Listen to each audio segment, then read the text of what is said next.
Oke, Connection. Kembali lagi ke wawancara kita lanjutan bersama Pak Johan. Di sini kita di Connectpedia Visit akan mengulik banyak insight dari Pak Johan sebagai pakar digital marketing. Ya, Pak Johan dari tribeka.id ya, Pak Marvin betul, ya. Betul. Nah, kalau teman-teman belum lihat part 1-nya, harus lihat nonton part 1 dulu Pak Marvin ya, supaya nyambung dengan part 2 ini yang lebih seru lagi nih. Kita mau bicara apa nih Pak Marvin di part 2 ini dengan Pak Johan ini? Di part 2 ini kita mungkin lebih banyak ngomongin soal tadi Instagramnya. Tadi kan kita ngomongin tentang konten di part pertama. Kalau teman-teman belum lihat bisa lihat di part pertama. Nah, di part kedua ini kita akan mengulik tentang algoritmanya di Instagramnya. Karena kalau kita tahu kan di akhir-akhir ini Instagram banyak sekali melakukan perubahan, terutama di algoritma ataupun di fitur ya. Fiturnya ada Reels, kemudian ada banyak sekali fitur-fitur baru yang berbeda daripada sebelumnya. Yeah. Nah, itu yang membuat apa ya? Kalau kita dengar di sosial media sempat itu rame, para influencer itu pada mengeluh karena apa? Engagement-nya lagi turun, kemudian mereka kayak apa? Tiba-tiba dari brand itu keluar, kok engagement-nya tiba-tiba drop banget. Nah, itu mungkin akan kita ulik banyak di sesi kali ini. Gitu. Ya, ada bahkan istilah itu Pak Marvin, boncos nih, sudah iklan tapi nggak dapat yang diharapkan. Nah, ini kita langsung aja tanya ke pakarnya. Halo Pak Johan. Halo. Sehat ya Pak Johan ya? Ya, Oke. Ketemu lagi akhirnya. Ketemu lagi di part 2 nih Pak. Ini thank you Pak sudah mau sharing di Connectpedia Visit hari ini untuk Connectizen semua. Pak Johan, terkait yang tadi Pak Marvin sampaikan algoritma, itu kayak gimana ya Pak ya? Algoritma kok rubah-rubah terus tuh Pak? Oke, mungkin agak dalam dikit nggak apa-apa ya. Jadi, tapi saya usahakan nggak lama. Jadi satu, kita harus tahu apapun platformnya, pasti kena algoritma. Kita ngomong Google, kita ngomong Instagram, Facebook, TikTok, atau mungkin kalau Clubhouse tidak. Jadi semua platform sosial media yang banyak menekankan ke media itu pasti ada algoritma. Tujuannya algoritma apa? Supaya experience user itu semakin enak, semakin nyaman. Jadi bisa dibilang singkatnya adalah supaya user itu 1 detik lagi lebih lama di platform ini. Loh, ngapain kok user itu dimainin sampai lama-lama di dalam platform? Karena seperti yang saya sebutin ya di pertemuan sebelumnya, yang belum nonton monggo cek dulu. Jadi bahwa sosmed itu juga entitas bisnis. They have business model, they have goals. Nah, goals mereka termasuk satunya adalah mematangkan user-user ini. Karena memang untuk sosial media, merchandise atau produk mereka sebetulnya adalah kita, para user. Jadi kita dengan kebiasaan kita itu dimonitor, dicek supaya membuat perfect yang namanya algoritma ini, supaya profil kita bisa dijual ke nanti brand-brand atau bisnis-bisnis yang membutuhkan dalam bentuk ads. Jadi memang bisnis modelnya adalah ads itu sendiri. Itu satu algoritma. Terus kemudian tadi Pak Marvin sempat ngomong ya bahwa ada Reels, terus ada yang sampai ngomel katanya. Terus tadi Pak Sandy ngomong soal AdSense. Saya coba tackle satu persatu. Jadi ini untuk Instagram.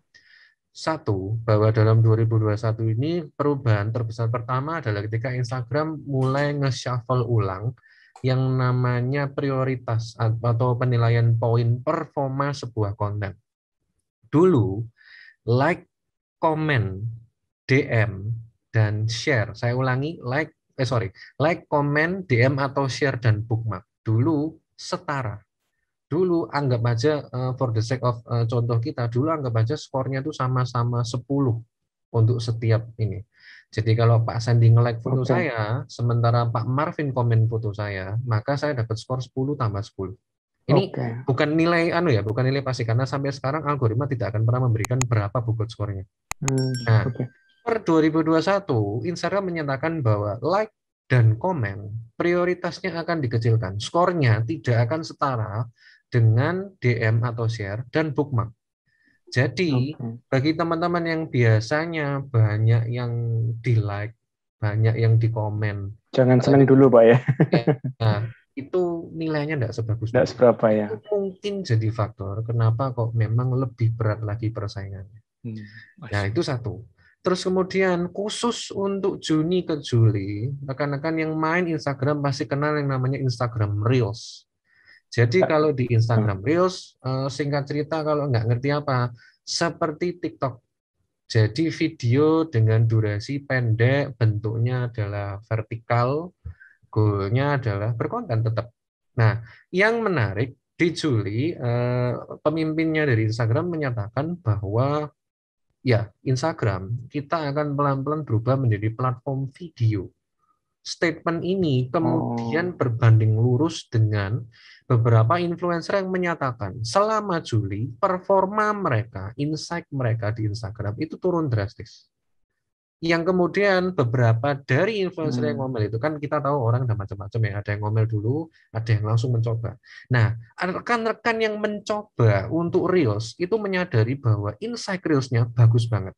Jadi yang dalam bentuk kira-kira, saya nyatakanlah sekali lagi, ini opini saya, bisa jadi selama Juli kemarin itu memang algoritmanya digeser. Prioritasnya adalah Reels. Jadi memang kalau Anda main Reels, gede lagi misalnya. Sementara yang nggak main Reels, mungkin kaget kalau dibandingkan dengan Juni atau dibandingkan dengan Mei, April, kok kecil banget ya, turun banget. Nah, apakah Reels ini akan menggantikan? Apakah Reels ini algoritma yang memaksa kita untuk main Reels? Menurut opini saya ini akan terus-menerus jalan. We don't know.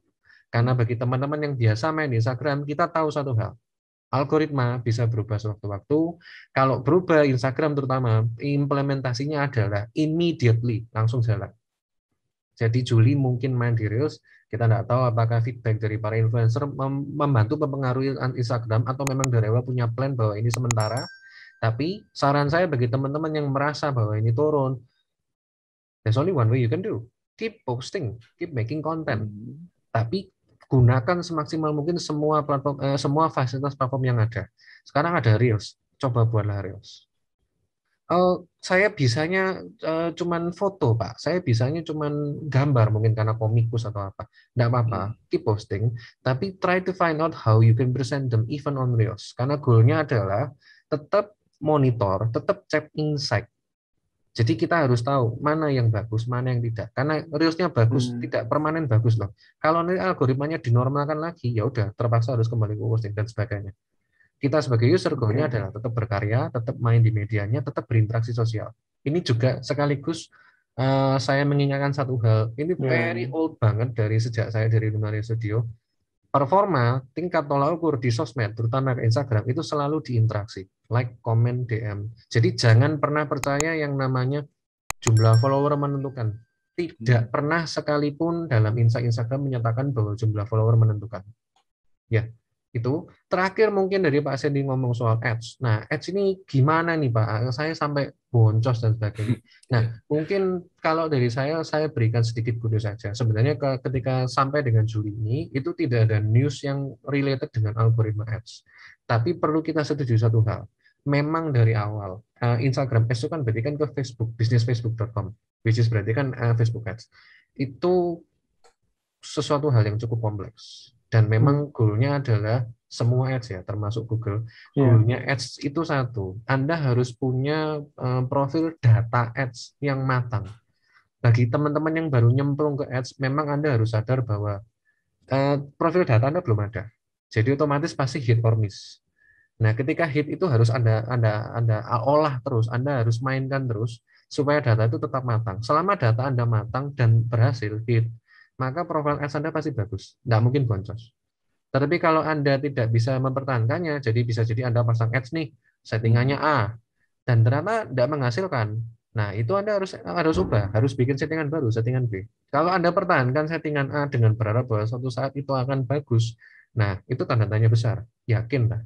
Nah, itu kalau dari saya mungkin untuk ads kayak gitu Pak Sandy.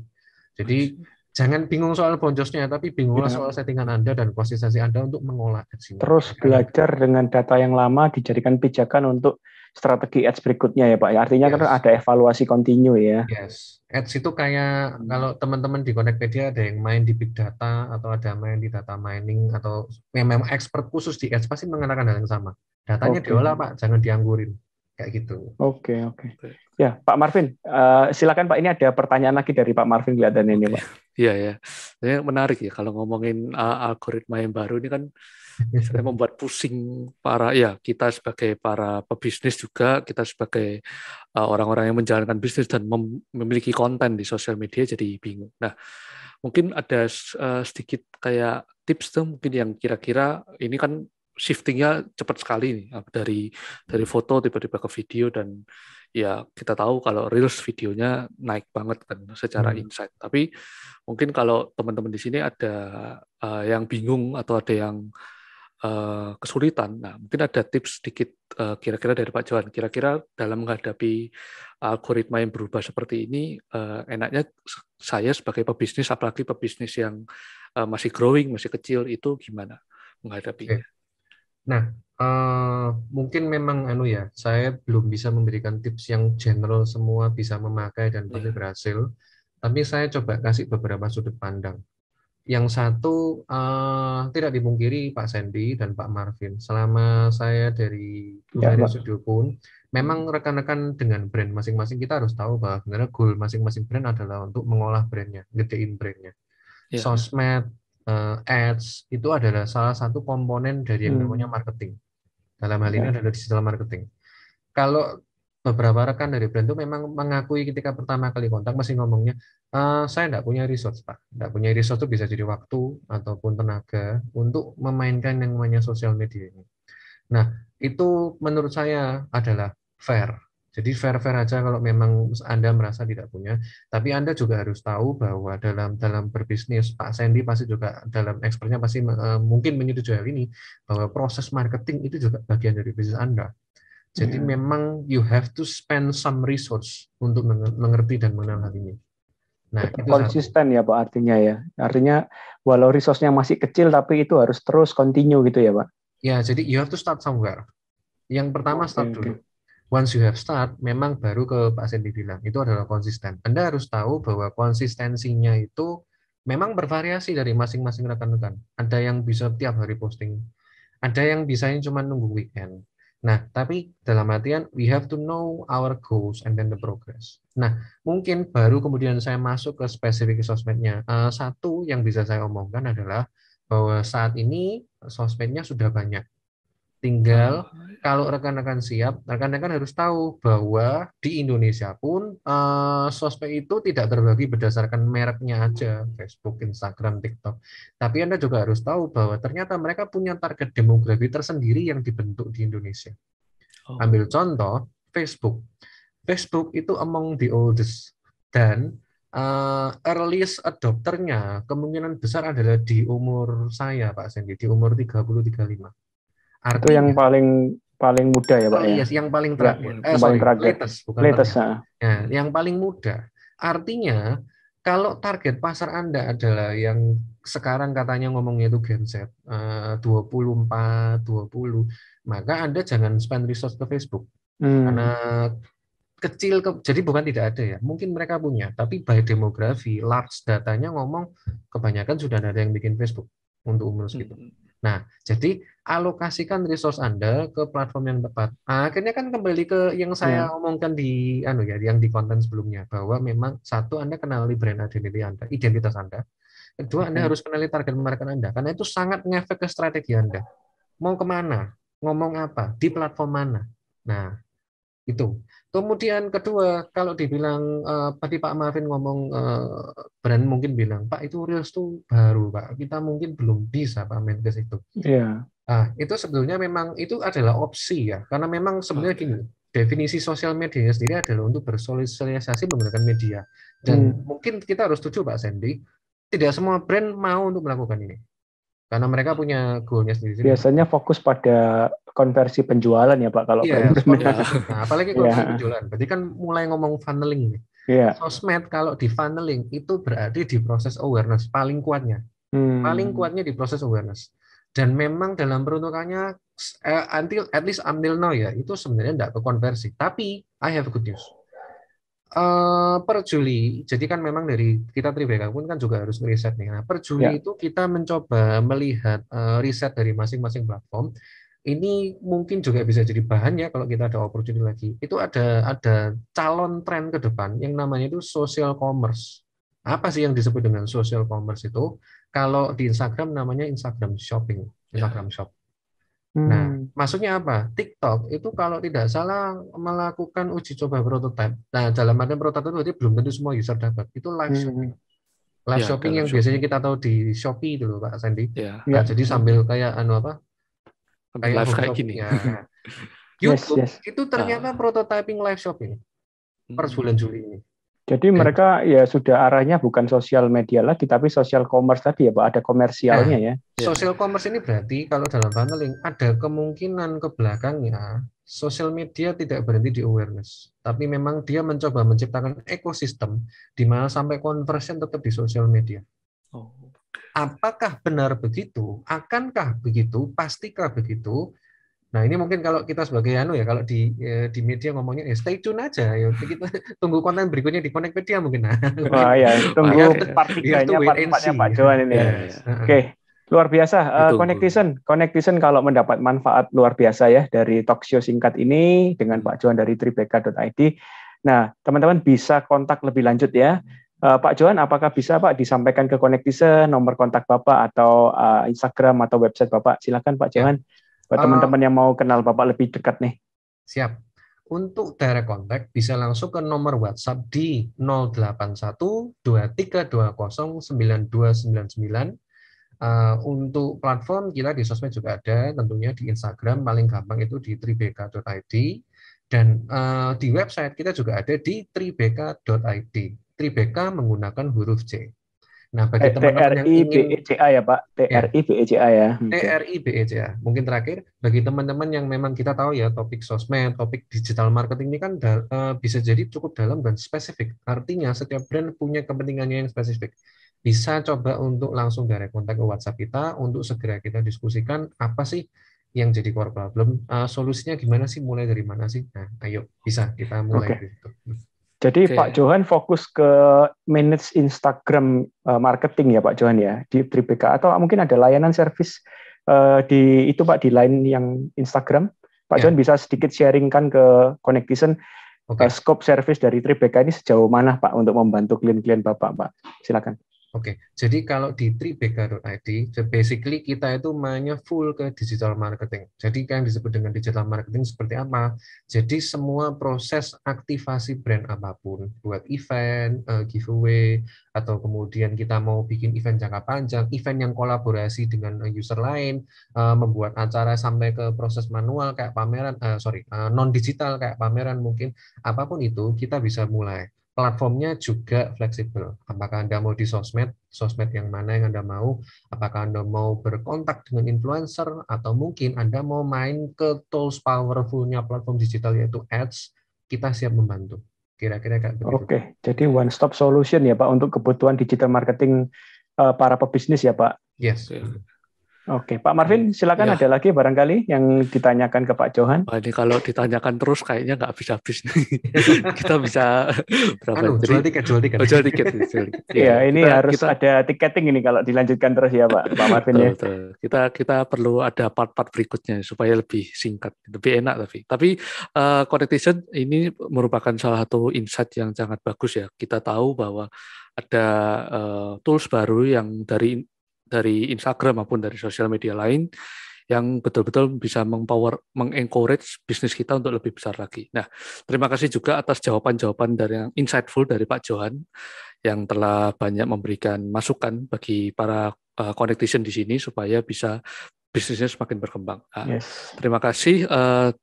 Terus menginspirasi Pak Johan dan bisa growing lebih besar lagi bersama dengan kita di Connectpedia. Pak Johan sharing-sharing di komunitas Connectpedia, Pak Johan, tips-tips praktisnya barangkali pebisnis ingin belajar lebih dalam dengan Bapak ya. Ya, justru mungkin melalui kesempatan ini saya juga ngomong ya ke rekan-rekan di publik bahwa saya di sini memang Tribeka, tapi ingat bahwa ini adalah Connectpedia. Jadi memang ini ekosistemnya kita untuk berkembang bersama ya Pak Seni dan Pak Marvin. Sama-sama Pak, kita bertumbuh bersama. So, jadi mungkin kalau dalam konten seperti hari ini ya, teman-teman merasain insightful dan memang dari kita ada kepentingan, ayo diskusi bersama atau ayo kita sharing ilmu. Jadi ya mungkin jangan tunggu apa lagi ya, jangan ragu ya, join aja ke Connectpedia, nanti kita bisa ketemu di sana. Wah, thank you Pak, di endorse ini komunitas Connectpedia. Kalau netizen tuh gitu Pak, kalau merasa ada benefitnya ngapain ngerem, langsung cerita aja. Nah, yes Pak. Wah, juga teman-teman Connectizen juga perlu tahu bahwa Pak Johan dari Tribeka adalah salah satu partner Connectpedia yang bergerak di bidang digital marketing. Nah, official partner Connectpedia loh. Beliau juga sering sekali mengisi ya acara webinar, bahkan sebelum pandemi beliau juga beberapa kali mengisi acara kita di hotel ya Pak Marvin, memberikan masterclass strategic forum kepada para pebisnis. Jadi artinya kompetensi beliau tidak diragukan lagi Bapak Ibu. Silakan kalau Bapak Ibu ingin mengenal beliau lebih dalam, jangan lupa akses di tribeka.id. Oke Pak Johan, itu saja dari kami. Kunjungan kami kali ini, maaf belum bisa datang secara offline. Nggak apa-apa. Masih PPKM Pak, kita lakukan secara online untuk memberikan konten-konten terbaik buat Connectizen semua. Demikian Connectizen atas wawancara yang kita berikan kepada Pak Johan sebagai salah satu partner dari Connectpedia. Jika teman-teman di sini merasakan manfaatnya, Connectizen juga merasakan manfaatnya, bisa silakan di like, komen, dan subscribe dari channel kami di Connectpedia. Connectpedia Indonesia. Thank you atas waktunya. See you next time. Thank you kesempatannya. Pak Johan, thank you Pak Marvin, thank you. Sehat selalu ya rekan-rekan Connectizen juga, jaga kesehatan.